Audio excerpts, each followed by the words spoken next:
Good morning, good afternoon, or good evening, wherever in the world you are.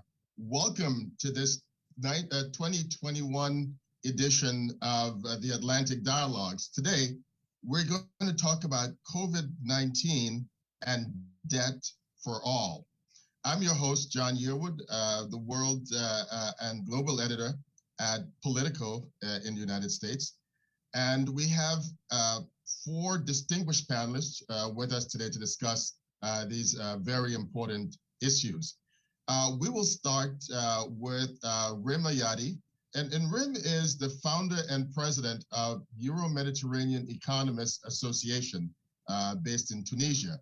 And Ms. Ayadi, I wonder, as you survey the issue of debt and developing and emerging economies, what's your assessment?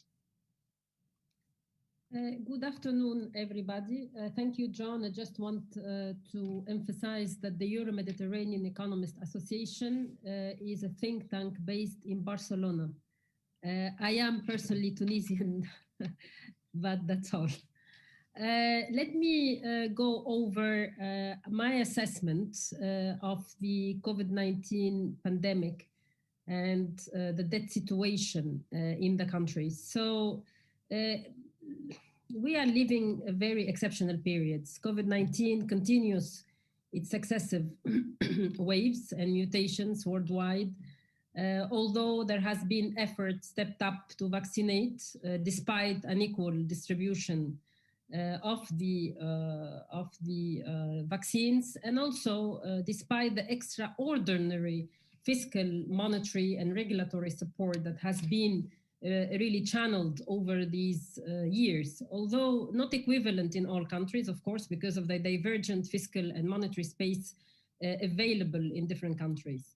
Now, the countries that are qualified as middle and low income, despite their little fiscal space for maneuver, are expected for sure to continue borrowing and pushing external and domestic debt level high, which in fact, it's only possibility for them to alleviate the social cost of the pandemic and also to jumpstart the recovery phase.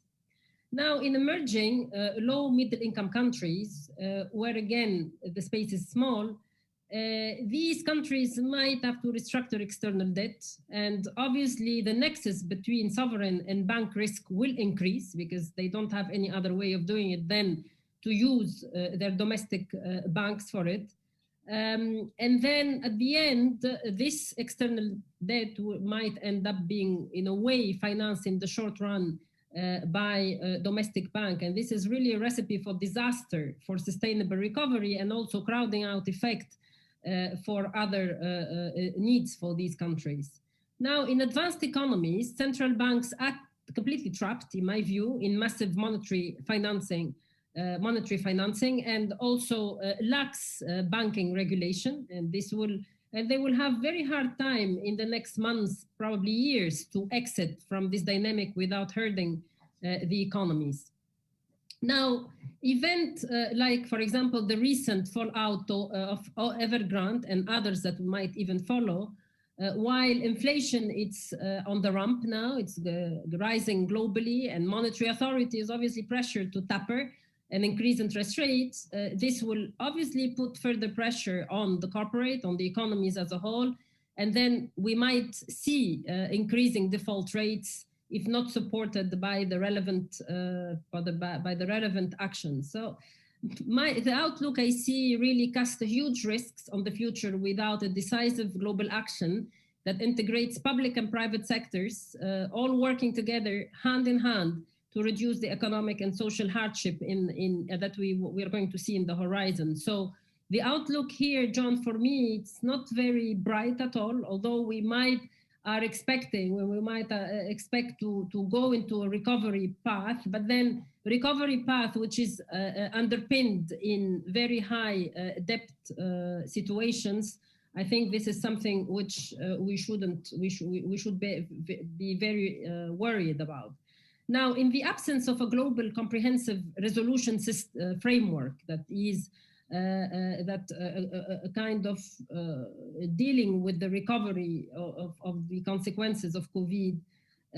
I think we might see a debt systemic crisis, which is not very far from us. And it needs to be really very carefully managed with very clear coordination and information exchange between all countries involved. And I think the G20 could play a very important role for next year, for example. I mean, this year, yes, they try to do certain things, but then I think they have to step up their efforts for the next G20 in Indonesia. To really agree on a global framework on how to deal with the consequences of the COVID and the rising debt issues in all countries, be it emerging, low, middle income countries and also advanced economies. Now, we know very well that the economic and social cost of such a debt crisis will be dire for all countries, and will have, especially the countries that have to restructure the debt. And some of the regions, for example, in Africa, Middle East, are really target groups, and they most probably they will have to really do a lot not to go into a spiral of debt restructuring and default. And nobody wants that, because we know very well that post-default restructuring are very much associated with larger declines of GDP, investment, private sector credit, and capital inflows that are then probably preemptive, orderly organized restructuring. And I think we need to really prepare for the worst scenario to happen, and we don't have much time for it. Now, of course, when we see this, I would call it gloomy outlook from the prospect for investments, of course, they are very small. And I think there must be really, and I think this is my call for today event, must be a solidarity-based financial firepower to address these challenges at the global level. Thank you very much, and we can continue the discussion with the group. Thank you very much, Ms. Ayedi. Now I would like to call up Mr. Andrea Presbitero, who is the Senior Economist, Research Department of the International Monetary Fund. Mr. Presbitero, what's your assessment of how did we get to this point? Okay, good morning and good afternoon to everybody as well, and thank you very much for the invitation. I think, I prepared a couple of points that I wanted to raise, and I think they're broadly aligned with what Reem just said. Sort of I will repeat some of the things that she said, because I share most of the views. I will keep and focus on low-income developing countries. So I guess to get the facts straight from the very beginning, I think what we are seeing now is this rising in public debt across the board. And this is not sort of a post-COVID phenomenon, but it's something we've been seeing for, I would say, at least 10 years or so. And COVID just accelerated this increase in public debt in the last couple of years, mostly because of lack of revenues and, as Reem said, the need to spend to cope with the crisis.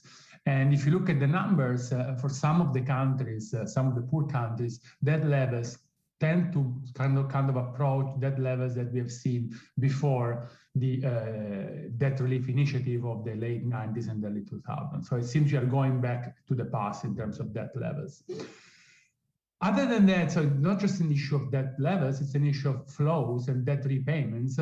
So for a number of countries are spending more and more of their revenues to service debt and pay back interest. And this is especially challenging for a number of countries where are spending more than 3% of GDP to service debt.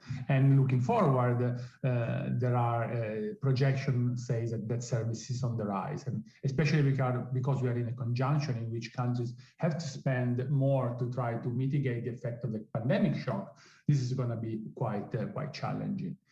On top of that, and actually one of the reasons why debt service is going up is because compared to the previous crisis, in this case, the landscape of creditors changes quite substantially. So the last time we experienced a very large debt crisis in developing countries, most of poor countries were borrowing from bilateral creditor, mostly the Paris Club and multilaterals. Now there is a large share of what are called emerging donors and private creditors. So private creditors are very important in a number of countries. And, you know, emerging donor is non-Paris Club bilateral, mostly China. So if you look at the numbers for DSSI eligible countries, the share of China is increased substantially from from 2010 onwards. And especially also like private creditors are really important. Clearly, you know, there are trade-offs in the sense they're providing much needed finance, but, you know, sometimes financing conditions are more expensive than what one multilateral creditor lenders can provide. As a result of that, like if you look at the numbers, and there are a large share of countries which are at risk of debt distress. So the IMF and the World Bank have this low-income country debt sustainability analysis through which they assess debt sustainability. And, you know, in 2013, about 24% of countries were at high risk of debt distress or in debt distress. That proportion is now 57%. So most of half of countries, of low-income countries, is now assessed to be either in debt distress already or at high risk of debt distress.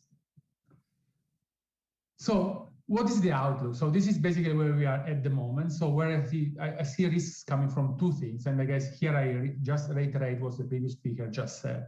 First of all, like the narrative, I would say up to like a year or so ago was, you know, things can go bad if financing conditions will become tighter globally.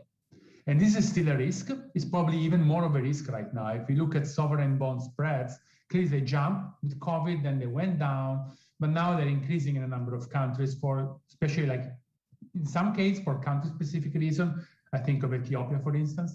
In other cases, like globally, you see that spreads are going up in low-income countries. And, you know, clearly that will depend a lot of what's going to happen with like monetary policy stance in the US and in advanced economies generally. That was the narrative up to, I guess, some month ago. Now I see a second piece of risks, which is the fact that what is the biggest lender for a number of countries, like China, is going into sort of a slow economic slowdown. And, you know, there has been the forum in Dakar in early December, in which, for instance, Beijing lowered its commitment to African countries. So I would say like most of these countries were relying more and more on private debtors and emerging donors. And now we see that the cost of private credit is likely going up. And the quantity and maybe even the price provided by emerging donors, most notably China, probably is going to go down as well. So these are the two sources of risks. So what should we do? What we should do, I think there is, clearly there is a big point of like we need to act fast, because we know that, you know, delayed intervention is going to be very costly. Like, for instance, if you look at what happens around fiscal crisis, you can see that, you know, if you care about development, you can easily see in the number that educational expenditure or health expenditure per capita goes down significantly after fiscal crisis if this fiscal crisis are significantly protracted over time. So we want to avoid the situation in which countries, large number of countries, enter in a situation of fiscal distress, that's a sustainability problem, and this protract for quite a long time, exactly how it happened in the past with the hippie crisis. To avoid that, the international community did a couple of things. Like, as soon as COVID started, I think, in my view at least, the response of the international community has been relatively fast and efficient, and it provides debt moratorium to debt service payment that countries due to have to pay to official creditors, so the DSSI initiative. And this has been very effective. I've done research on that with a couple of cohorts in which we actually showed that countries which were eligible for the DSSI experienced post policy a significant decline in sovereign borrowing cost, meaning sovereign spread, compared to similar other countries which were not eligible for the DSSI. So in the immediate, the response to address liquidity crisis was fast and I would say somewhat efficient. On the other hand, what is happening now is that we realize more and more that this liquidity crisis is morphing into a sustainability crisis, in the solvency crisis, so much more is needed than simply a moratorium in debt repayment. And so what is needed is a sort of a big intervention to resolve debt sustainability. And there is what the G20 proposed is common framework, which is clearly a welcome step to do that. But maybe we can talk more about that later, but so far it hasn't been picked up as fast as people would have loved. So I think what is important now is to think about how the international community can provide sort of preemptive restructuring and fast restructuring and debt treatment to countries which are into problems. Thank you.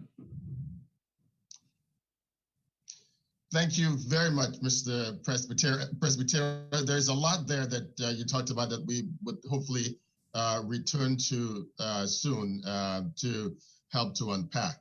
So thank you very, very much for your contribution. Now I'd like to move on to Mr. Edward Scicluna, who is the governor of the Malta Bank, and I'd like to ask you, Governor Scicluna, that as you look at the landscape, what's your assessment of how we got to your point, to this point, certainly from your position as the governor of the central bank there in Malta? I think, first of all, you have to assess and evaluate how big is the problem. And this is not just debt, but how much was the blow, the COVID blow, financially or fiscally on a particular country or region. And I think you need a benchmark. And the benchmark I use is the region I know best, which is the European Union, and in particular the Eurozone, of which my country is a member country. And when you realize that, we are talking of the strongest economies in the world, and the way the blow got them really hard, and how they had to deal with it because it was so big, it would have created so much unemployment, and the loss in the GDP, the trough, which and the big hole they fell into. They had to react, and they reacted in a big way. They said, we're not going to react like we did with the financial crisis of 2008, where we looked more on debts and consolidation and so on. But really what needs to be required for this so-called temporary crisis. Now, we would say, is this a joke? Because, how temporary is it? We've said that in the beginning of last year, and we thought by September or December it will be over. Then it spilled over into this year. And again, we said, by the end of this year. And still, unfortunately, we hear bad news and spilling over in the coming year. So, these countries had to react in a big way. Some countries, on average, 15 percentage points of GDP, but even more than that for some countries who had the fiscal space for it, by moratoria on all kinds of loans, interest rate subsidy, helping, the EIB, the European Investment Bank, providing specific, we had 4 specific schemes and programs for different circumstances, with the biggest one being the Recovery Fund, which is still a mammoth one, and then you have the tax deferrals. So we had to stop payments, so that we will provide as much as liquidity as one could in a very short period of time. And then, of course, there were some who cut taxes, created all sorts of schemes, wage supplements, all costing much, much more than anyone would have thought, And that's coming from a strong country. And even though they've been now, the question is asking, how do we wean off these stimulus? And this is the biggest question, whether it's the European Central Bank or whether they are the fiscal sort of the governments of these member states asking this question. When do we, and this is a very relevant question, when would we put emphasis on recovery, or should we look on our shoulder and towards the looming debts and start thinking about them? And still the message is not yet. We spent 2 days at the European Central Bank yesterday and the day before, just discussing that. The instruments the ECB has, the asset purchase program, how to sort of decline, how much, and what dates should we give to these instruments. Now, again, I'm repeating myself, but these are the strongest country. So can you imagine, put this now in the context of the developing world, or least developing countries, especially many of them are, for example, rely on tourism. My country relied on tourism. And when the airports, because the airlines stopped completely and the airports were closed, I mean, a big sector, very big part of the economy came to a standstill and still hasn't yet seen, perhaps those lucky ones saw 15% lower than 2019, but others haven't yet reached that goal. So this, to put it into a context. Now, the problem with the emerging economies is that this is not just, an issue of crisis like with the Western world. This is an endemic issue, the debt issue.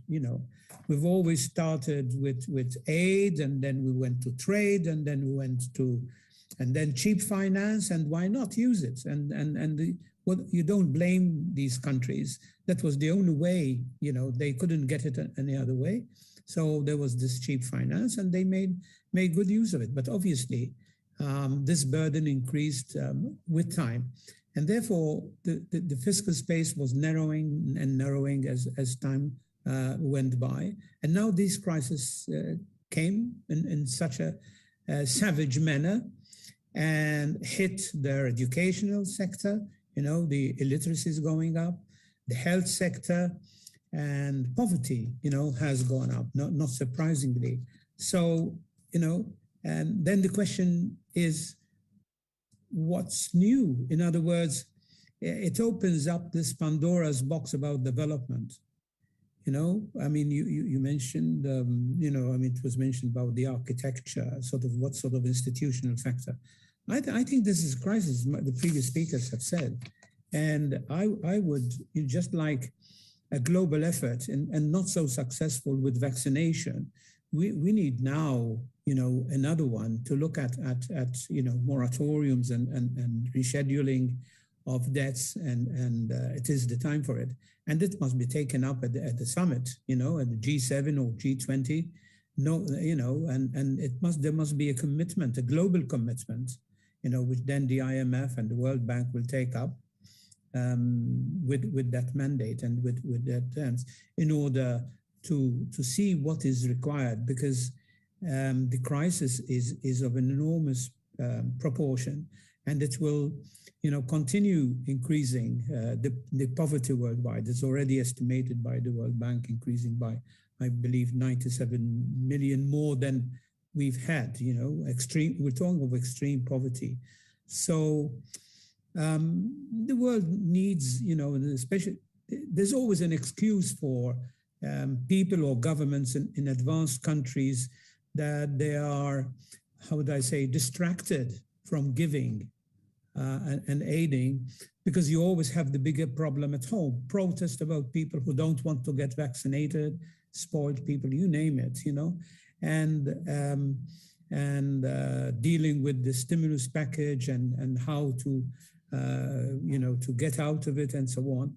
That it's an excuse. It's not a question of an excuse, but it's a reason why they might not give this worldwide global issue its due importance. So I think, like we did with the climate change, we need to take it up at a global level and make it known to all governments that, look, it's in our interest as well, even in rich countries, that this is a big problem, because then if you get that type of crisis, the same for health, but now we're talking of financial health. It's in our interest that we don't go that way. Well, Professor Scicluna, thank you very much. And I really appreciate your contribution, because there's so much there that you talked about. And if you don't mind, I think we are very fortunate in that you're just back from the ECB meeting, in which some of these issues were discussed. But if you're not betraying any confidences, I wonder if you can take us into the room for a bit and talk about how this issue in terms of debt in emerging and developing countries, what was the general consensus in conversations about that, and whether there was an urgency there that this is something that has to be dealt with next. And then I want to pick up on some of the prescriptions that you talked about. Yeah, well, I have to disappoint you there, because at the ECB, it was just a question of, monetary policy for a group of 19 countries. And what I'm doing is joining the dots, and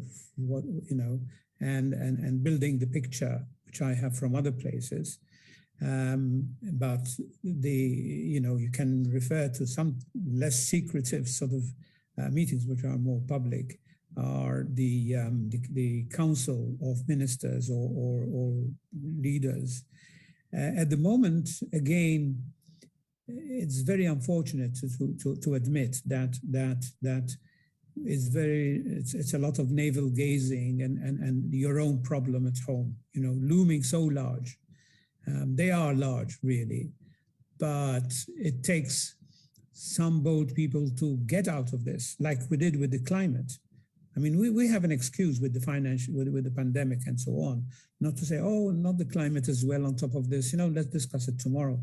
We didn't do that. So I think what we're saying is that it deserves the same importance at the same type of global level, just like we gave with climate. Rima, if I can come to you for a minute, you're with the European, Mediterranean Econ Association. I take it that your organization has meetings with different countries talking about some of these issues. What have you heard? I mean, one, I'm curious whether you see that there is an urgency on the part of leaders of developing countries to deal with this, and also if you can discuss, the pain that the developing and emerging economies are talking about or discussing with your association because of this giant debt burden that they're now taking on because of the pandemic and other issues. Of course, this is becoming an issue, and it has been already since last year. And this is why the World Bank has stepped up with a common framework together with the previous DSSI. So some countries are asking to restructure and to get some help to deal with their debt situation and the repayment of their debt.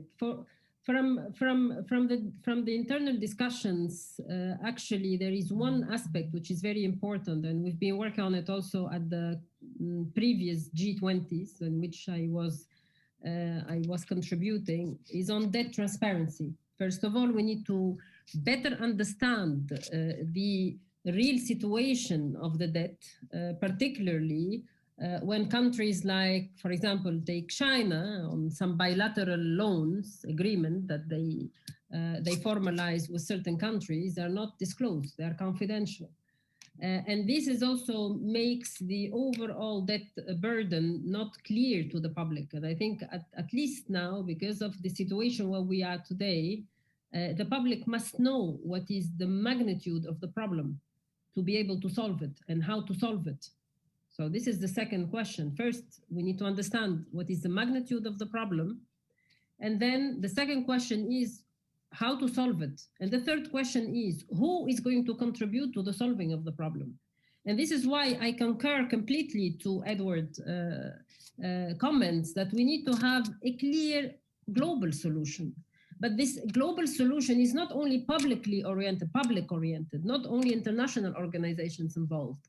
We need to also have the private sector involved. Why? Because they're holding some of the debt in their books. Investment funds, banks, international insurance companies, whatever it is.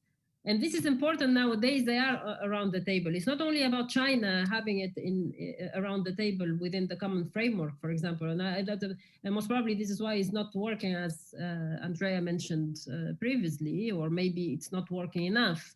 But what is important now is to realize that we are moving into very difficult macroeconomic conditions. Inflation is going up. Interest rates are extremely low, almost to negative in some countries. And you need to follow up with monetary policy unless you agree and you say that monetary policy is not working anymore. Now, if monetary, or at least the conventional monetary policy is not working anymore. Now, if it is not working, we want to have clarity about it as citizens as well, to understand what are our risks going forward. So I think what is important is to have more transparency on what is going on the debt situation of those countries, also in the developed countries, and then understand where the revenues are coming from. That's also another aspect that we need to understand what are the revenue side of those countries. Now, for example, if I link this debate with, for example, the post-Glasgow summit. Now, some countries that are leaving, their revenues are leaving from oil and gas, and these are fossil fuels.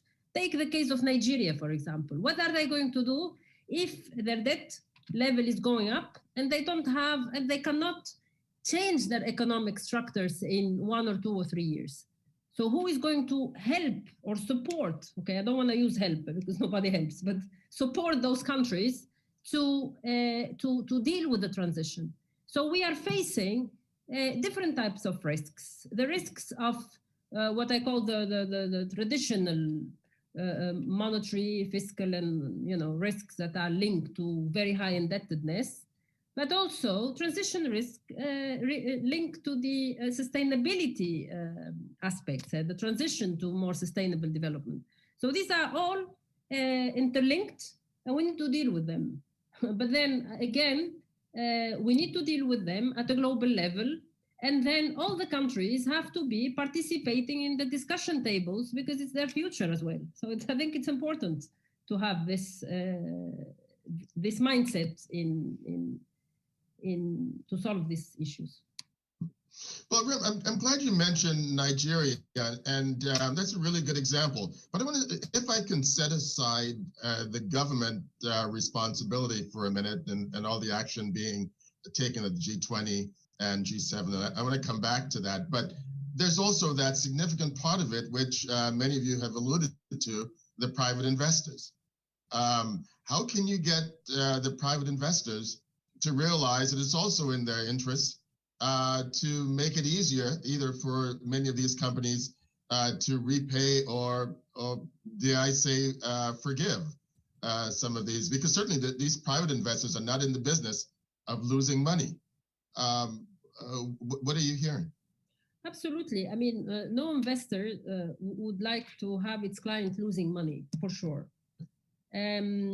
Now, what is the point here? The point is how much you're going to lose. Because if there will be a major systemic debt crisis, they will lose, of course, because there will be restructuring and they will lose.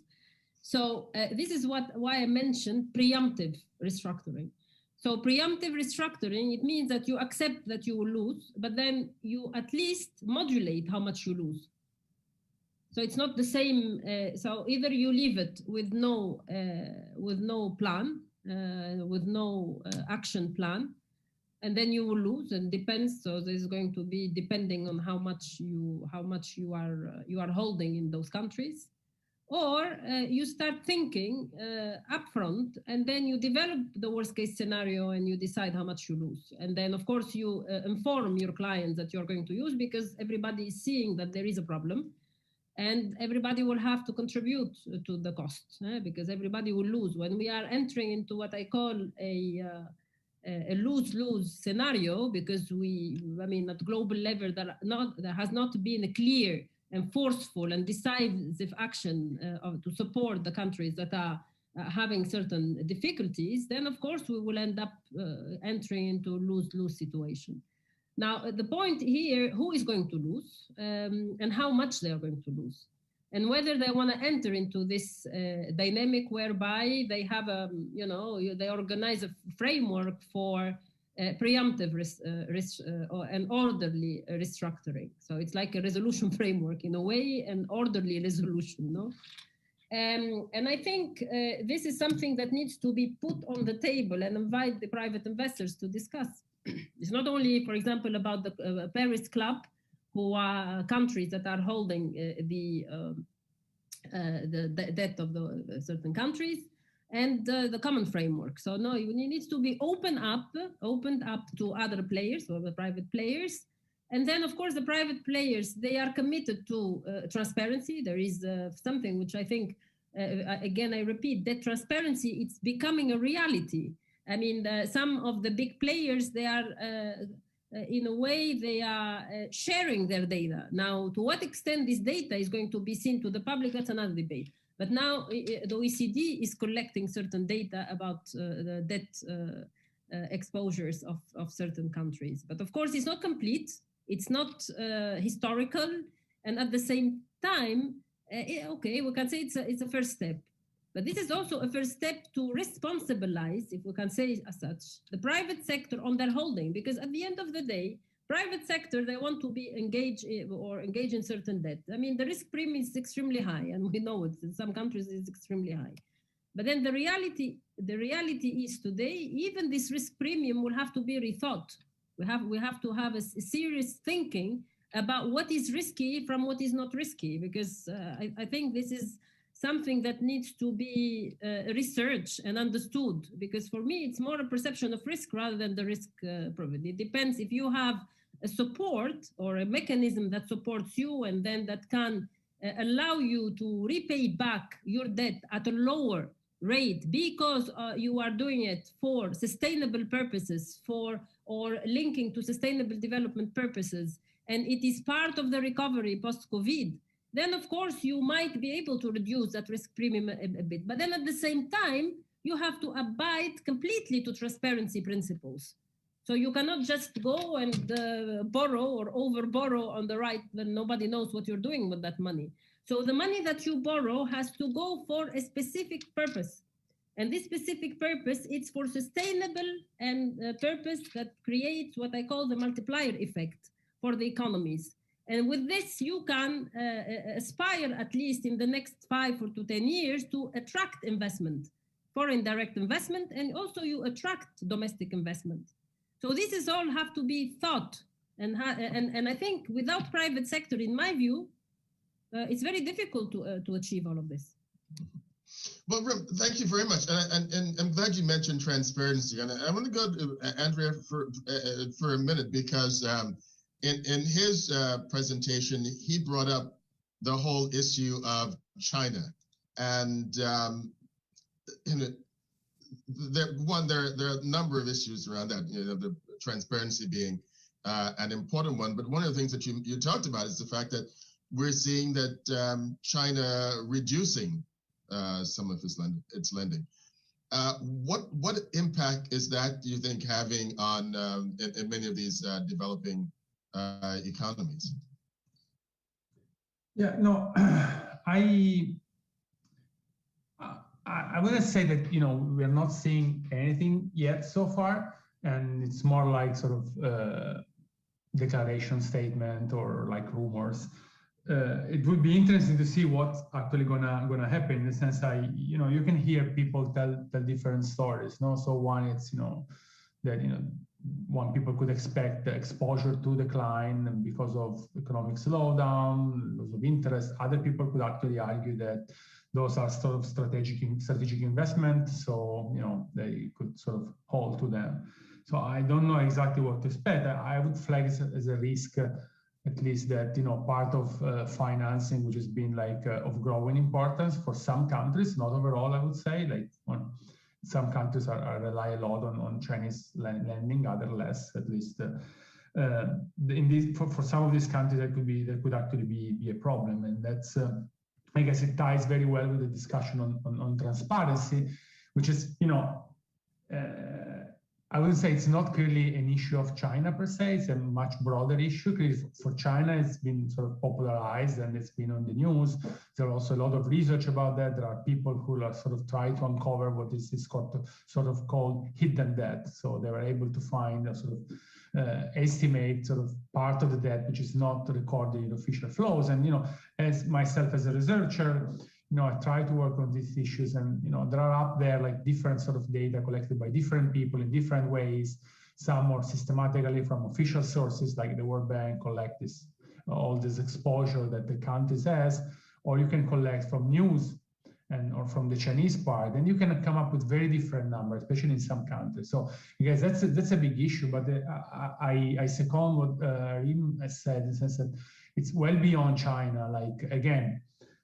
As a researcher, I would say like there are some data on that which I guess in the normal people's mind are trivial and everybody should know and we should not know.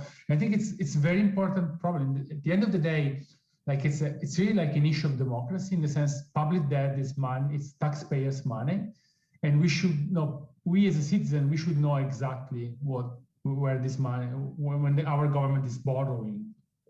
What is borrowing from whom to do what, and we don't know that in the sense that you can, if you simply want to have information, even for advanced emerging economies, if you want to know like systematic and historical information on the currency composition of the debt, most importantly, who holds the debt. There's no way you can get the data like cross country over time. So, and this is extremely important if we think about in terms of restructuring right now. So one of the reasons I think it's difficult to maybe you can have people sitting at the table, but then, if we don't know who holds what, then it's very difficult to have a serious discussion in the sense that it's very, again, I remember like a couple of years ago, started looking at this issue and I wanted to have some information on who is holding like emerging market debt. So who is the final holder at the moment has in their hand like debt from Brazil, Turkey, Argentina, and other countries. There's no way you can get this information. So transparency is very important. And I'm glad that international institutions are pushing now for much more work. It's that clearly the DSSI, for instance, puts some sort of mild conditionality on that transparency. The Common Framework is pushing for transparency. So I guess it's a really important issue. But at the end of the day, to me, it's something citizens should really like push their government to be transparent on the way in which they borrow.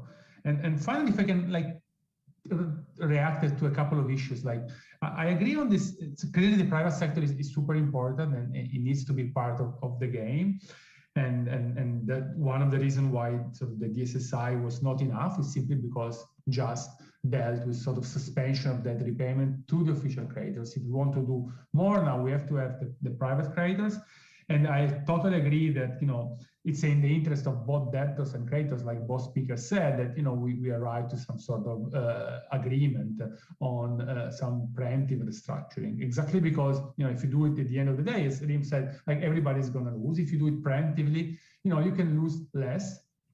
And the fact that you lose some money per se, to me, it doesn't sound like crazy in the sense, if you look at the numbers, again, this sovereign bond, Euro bond issued by African countries were, yielding very high yields. So, there is always a risk-return trade-off.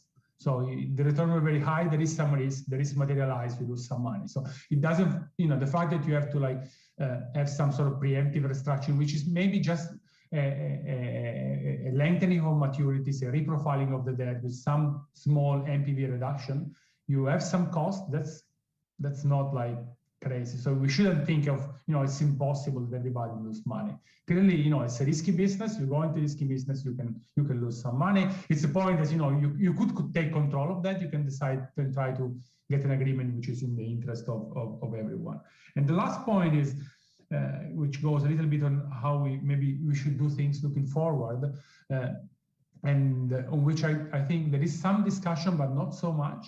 It's about like new instruments, new way in which countries should borrow. Again, it's something that maybe academics and some policymakers have been pushing for quite some time about using like state contingent debt instrument like GDP index bond or other instruments in which you really tie the repayment profile to what's happening to your country. So the basic intuition of a GDP index bond is that you borrow, but differently from a traditional bond, when your repayment is due, be in the interest of the principal, if your GDP goes below a certain threshold for some sort of exogenous reason, like you're hit by a shock, the pandemic being the biggest in everybody's mind, but even a domestic shock or natural disaster or something like that, then for that year or the year after, maybe you don't pay your interest repayment, and those are simply just reshifted at the end of the repayment profile. So these are much more flexible instruments.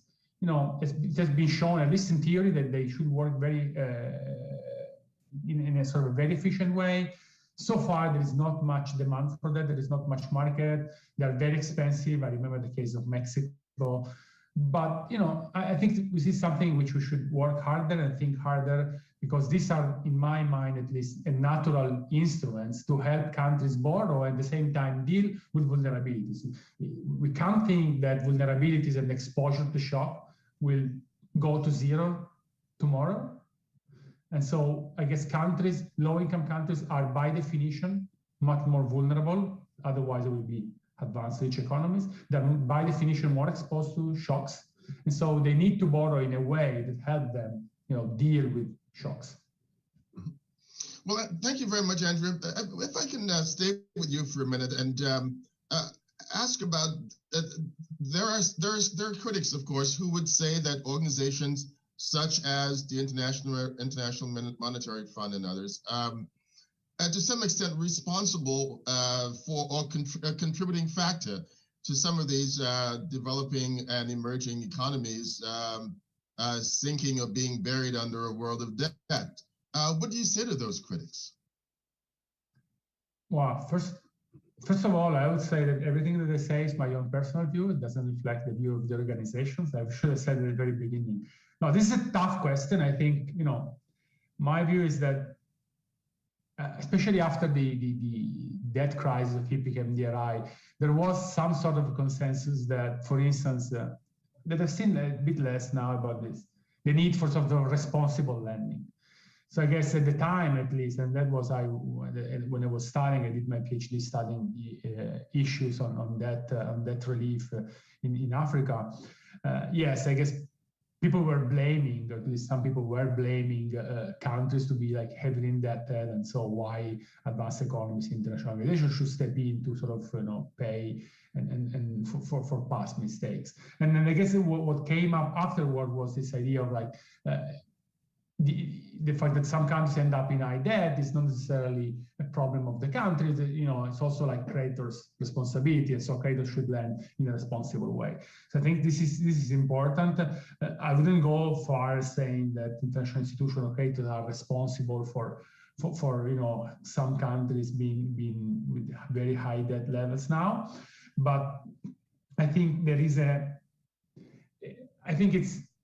it's important to sort of recognize that, for instance, like for some countries, at least, I guess it's a very serious issue. So there is all this doctrine of odious debt, which I think, again, it's very important that it's been discussed for some countries. In some cases, like clearly, it's somewhat pretty clear that countries end up being in a situation with high debt for reason, for which they are not really responsible because of some previous government in place made, borrowing decision just for their own interest, not on the citizens. And so the idea is that why citizens now has to pay for mistakes done by the previous people in charge, which borrowed only for their own wealth and not for citizens' wealth. So that's one issue, which I guess the situation is relatively clear.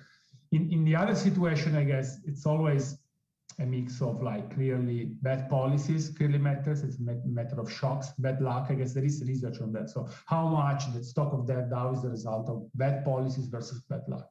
It's very difficult to tease out the two things.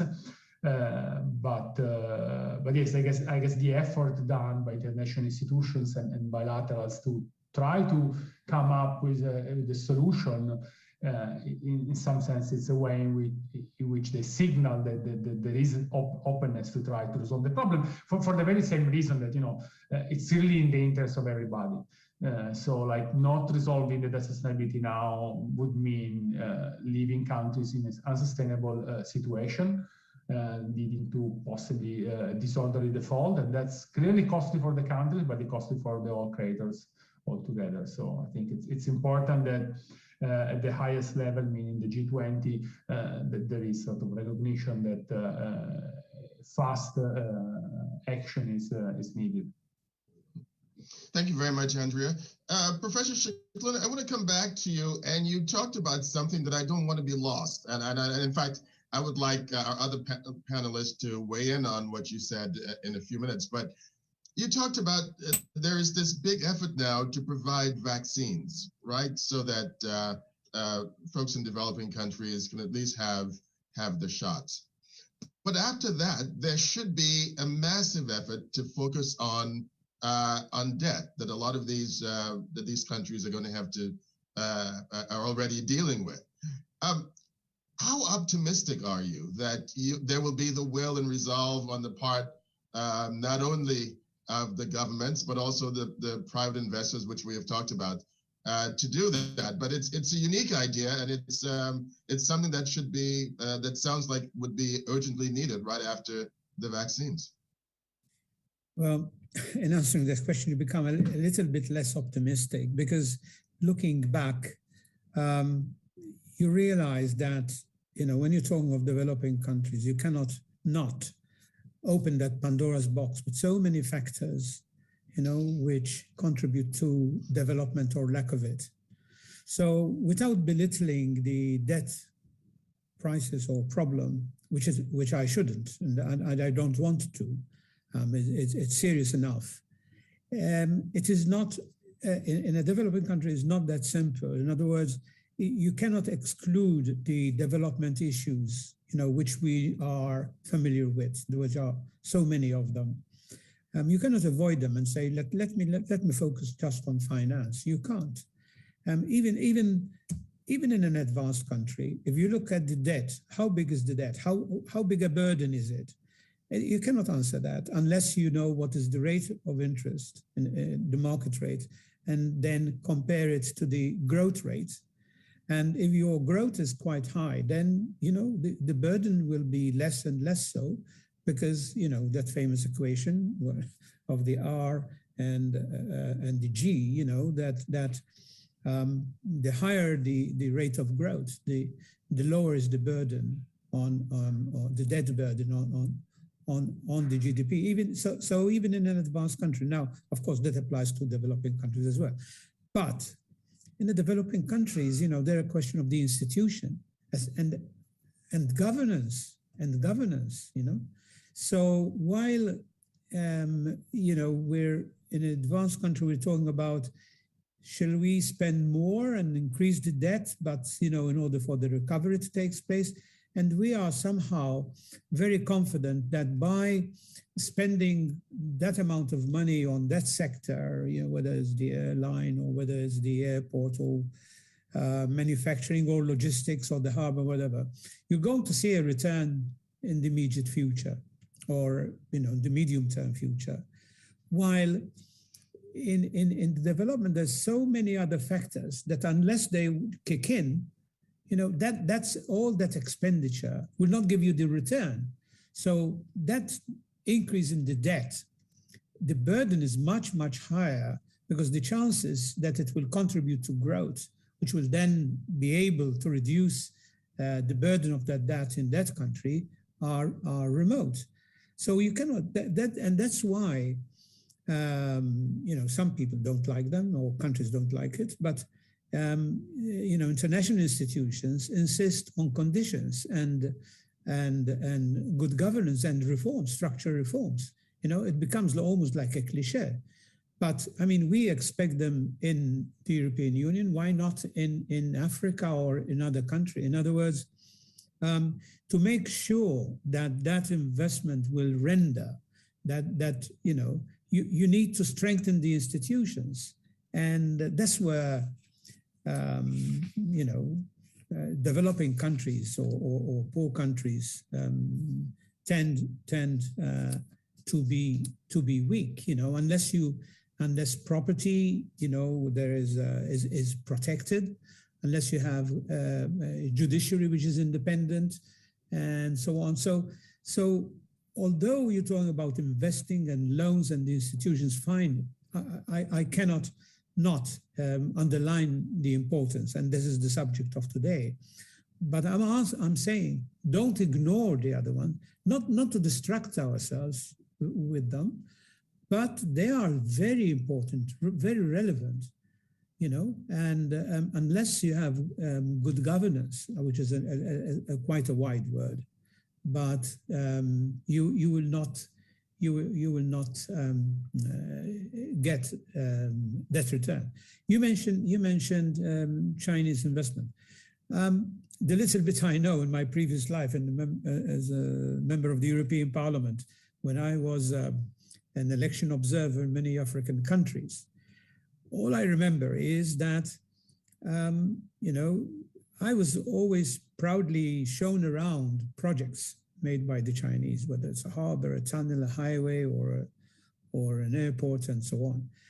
And the European, especially the ambassadors, were very jealous of the European model of development assistance and compared to the Chinese, because we had nothing to show for it. In other words, it was bigger than what China was contributing, but there was nothing to show. In other words, the Chinese could say, look, that airport, we built it. While in the European Union couldn't do that, because most of the assistance goes into the budget.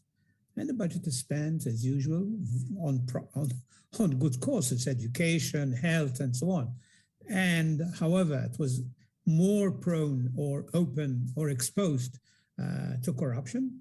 And again, except for a small placard or a poster with a lot of stars saying this was contributed, in a field away from everywhere, that this was the finance came from the European Union. There was nothing to show for it, but of course you'd ask the question, at what cost or what was the financing and what terms, and you're saying that you don't know. All I know is from my own country, which borrowed for a dockyard and some other roadworks. The loan was a very soft loan. But again, those were the 70s, so I can't compare it to what happened in Africa over the last, say, 20 years, because the 70s is much, much longer time ago. It was about 40, 50 years ago. So, I know very little about the terms which the African countries are facing with these projects, which got completed, but again, at least from the news we hear that there are issues of them being able to pay back, or service. I would imagine servicing the loans. But as Mr. Presbyterian said, there was very scant news, bits here and bits there, and nothing really substantial, except that there are questions about the strategy which China would take in Africa, or reassessments, something of that sort. But in conclusion, I would say,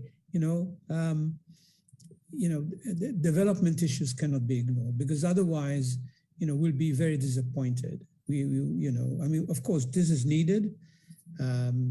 Let's say a moratorium, especially for the most indebted and poorer countries, by all means, but for especially middle-income countries, we need to see more results, to more reforms, at least as a condition to the assistance which the country. And this is not, shouldn't be seen like a punishment or anything. I mean, we've gone through this, in the European Union.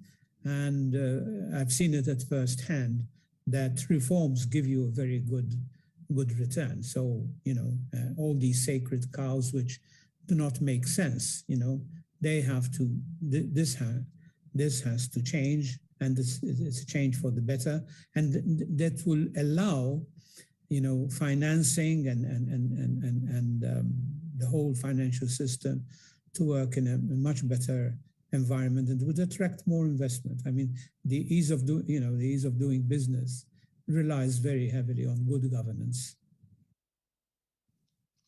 Thank you very much, Professor. And we don't have a tremendous amount of time left, but I'm really glad that you brought up the whole issue of tying some of these loans from the Chinese to various aspects of repayments and some of the issues that are involved in that, except to note that President Biden's Build Back Better World, and I think recently, as you know, Europe has gotten in the game by announcing, I think, a $500 million or so to help with developing countries on financing projects, so that they are both getting in the game to at least somewhat compete with China in many of these countries. But before we get too far away from that, I wanted to both get Rem and Andrea to weigh in on your initial proposal, Professor, about having a big urgency behind debt relief, either concurrent to or immediately after governments in the developing world spend on vaccinating people in emerging markets. I'm wondering, Rem, if I can ask you first, do you see, are you hopeful for a project like that happening, that urgency that these countries, these developed countries will take on the debt crisis?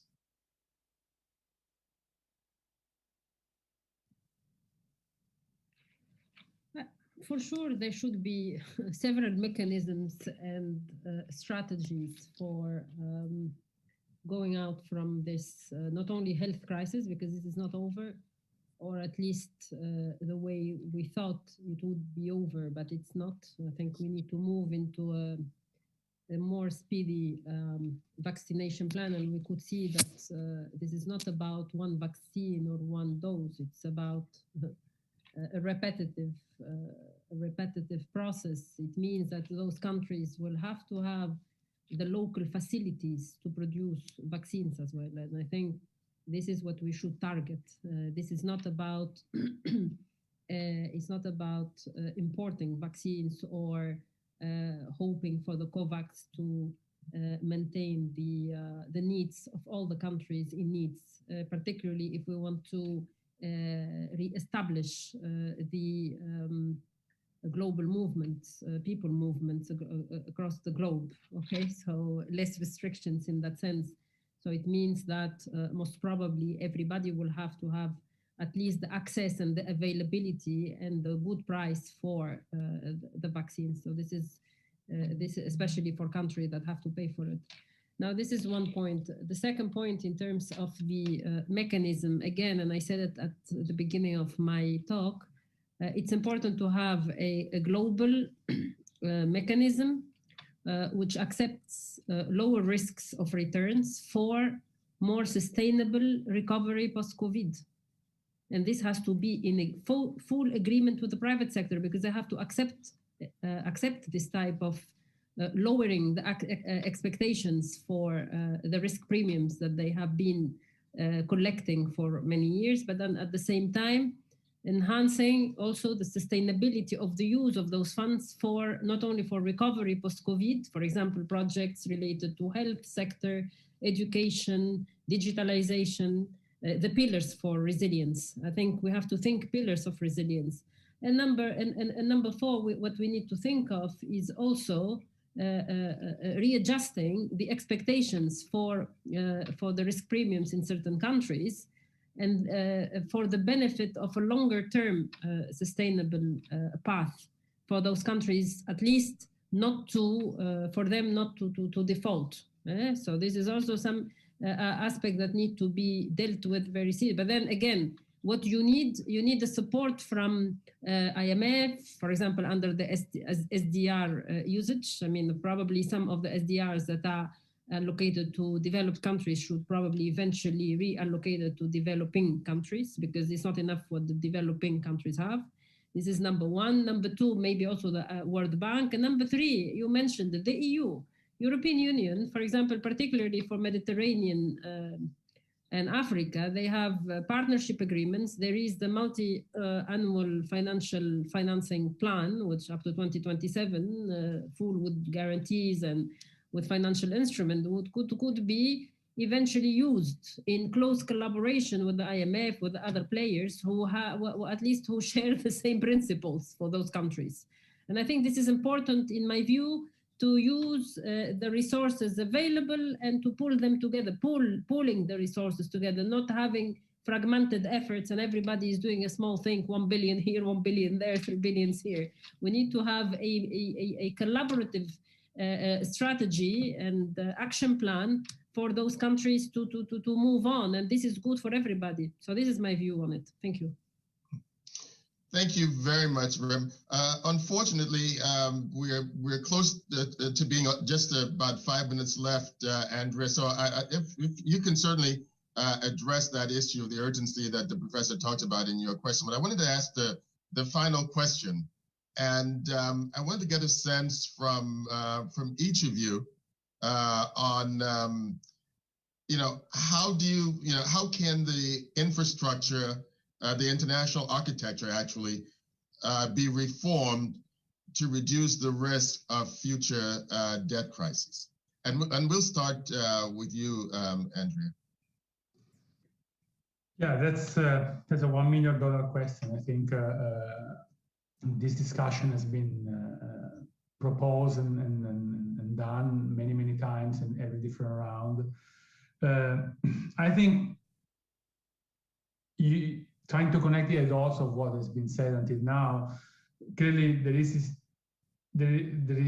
we know that something has to be done. I think there are good steps done in the right direction, meaning to sort of bring in, all creditors of, especially the private sectors and emerging donors to the same table.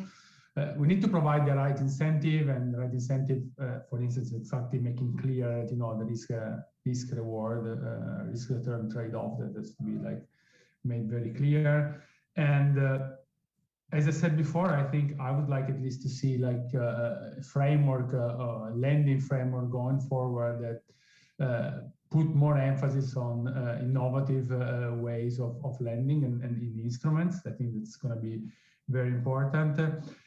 I would say that maybe, at least that was my optimistic take at the very beginning, that compared to the past, now we are in a situation post-COVID or during COVID, I would say, in which the political economy is maybe slightly easier than in the past. It's true on the one hand that, as we said at the very beginning of the conversation, advanced countries or richer economies can have sort of the excuse of the reason of not stepping in too much because they have a lot of big problems at home.